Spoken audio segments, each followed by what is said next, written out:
What's going on, everyone? Welcome back to another episode of the Zero Excuses Podcast, Wheelbook Wednesday edition.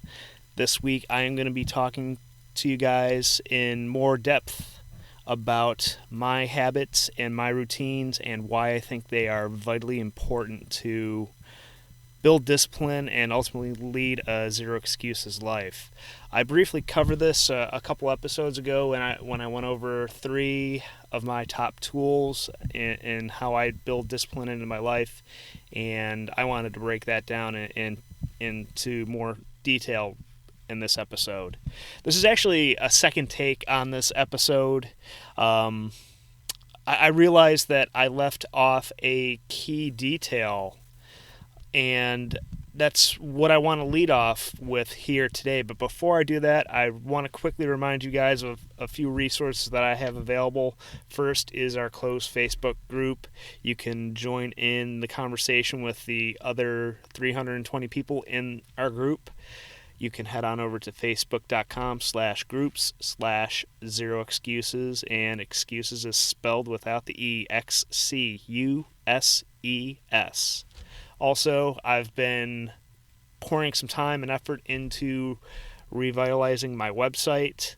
Admittedly, I was slacking on that part of the Zero Excuses framework here, so I've been, like I said, putting some time into that, so you can check out my website, kenyanzitska.com.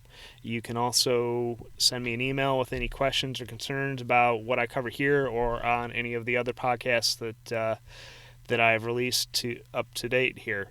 My email is kenyon.zitska, kenyon.zitzka @gmail.com. Be happy to answer your questions. I do get a lot of emails, so I definitely read every single one of them, but I may not have the chance to reply to every single one of them. But I do appreciate all the questions and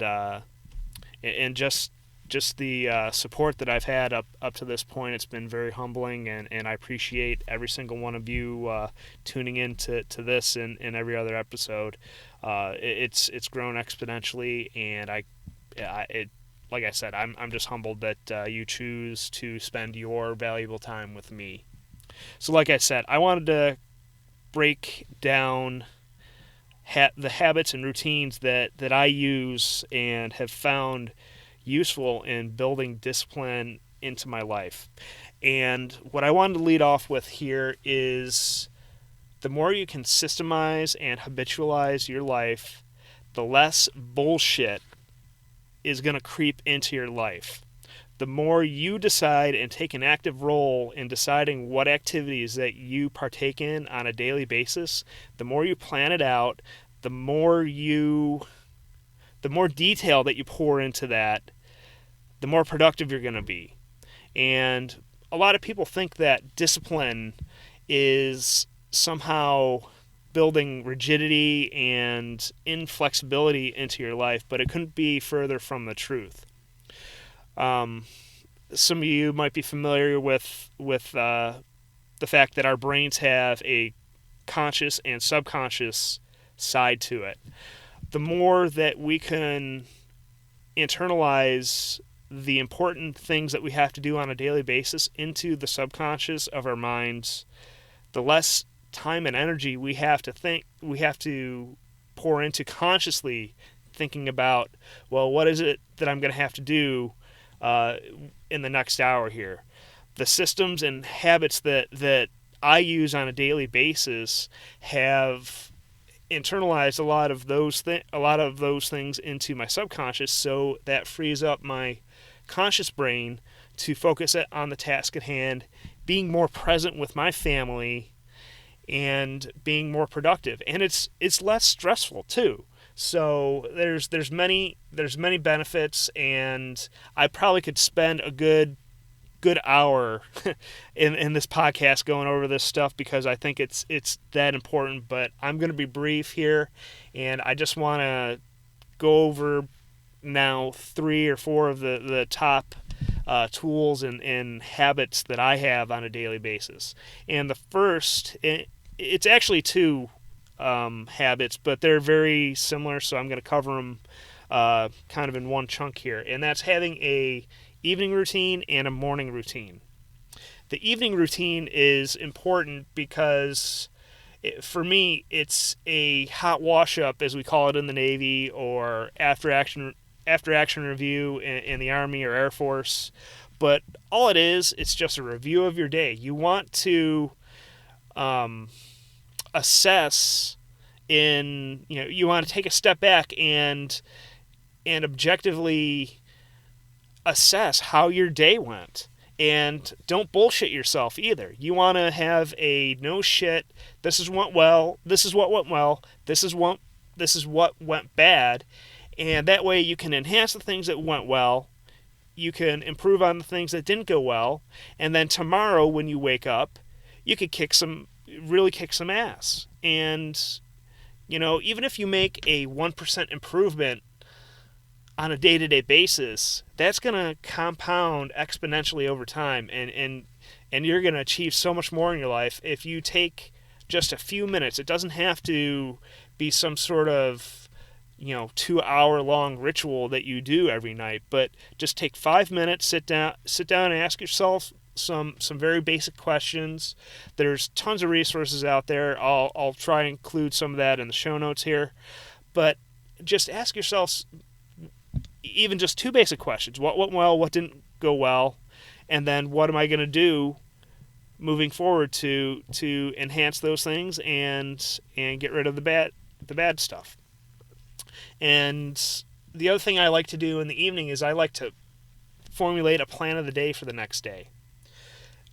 Again, like I mentioned at the beginning of this show, you need to internalize or systemize what you're going to do the next day so that you could just execute. You don't have to think about, okay, well, what do I have to do? Because I can't tell you how much time I've wasted doing that very activity, and it's been a total game changer just planning out my day the night before and planning out my week Sunday nights too. That's another habit that I have.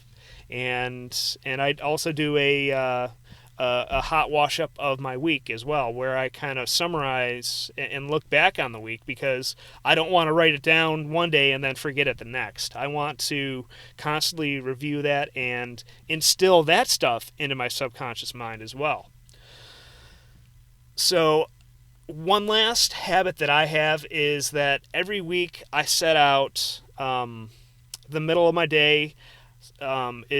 It changes day to day, but I always like to make sure that I identify 4 imperative tasks that I need to get done in the middle of the day. And all 3 of these things that I mentioned, my evening routine, my morning routine, and my 4 imperatives, I score myself every day, and I make sure that I am tracking how well I am, if I'm hitting every single mark that I set out to hit on those daily habits, so that I'm ruthlessly self-evaluating myself. And also, if you set out to make a morning routine, don't be so rigid to keep the same morning routine. I constantly read, I constantly listen to other podcasts, so I'm constantly learning new things that I may be able to implement into those routines. So don't be so rigid and not improve those morning and evening habits or any other habit that you might find yourself executing on a daily basis. And one last thing that I want to leave you with is I call this more of a battle rhythm than a routine, but during my workday, I like to follow a routine of working intensely for 45 to 50 minutes and then taking a 10-minute break and work in an hour cycle like that, because studies have shown that if you constantly just try and slog through your workday without taking a break, you're going to be far less productive. If you can work intensely for 50 minutes, knowing that you're going to have a 10-minute break, you're going to get so much more done. And what I like to do during that 10-minute break is I like to take time for myself and take a walk. I might, I'm lucky enough to have a outdoor setting that I can take advantage of. Some nice weather here in beautiful South Carolina, and I might just sit and have a quick meditation session if something's frustrating me, just to clear my mind. So that's another quick little tidbit that I want to leave you guys with. So I hope this has been useful. Like I said at the beginning of the show, hit me up on email, join our Facebook group, post your question in there, or send me an email. Love to hear from you. I'd love to hear some feedback, what you're finding useful, and how this has impacted your life. I love hearing about that stuff. So that's where I'll leave it, guys. Thanks for tuning in, and I will chat with you guys again soon.